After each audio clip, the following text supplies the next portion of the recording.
थे मिंत्रा से ये प्रोडक्ट, ये मेरे शूज़ और ये मेरा स्विस ब्यूटी का मेकअप प्रोडक्ट। तो इनको ओपन करते हैं।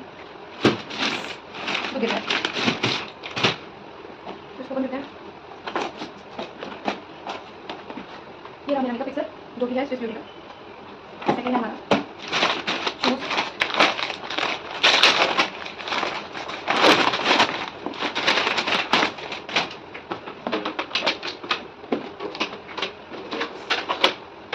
ये है theroadstarlife.com।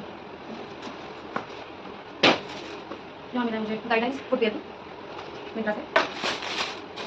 और ये है मेरे शूज़ वाइट कलर के,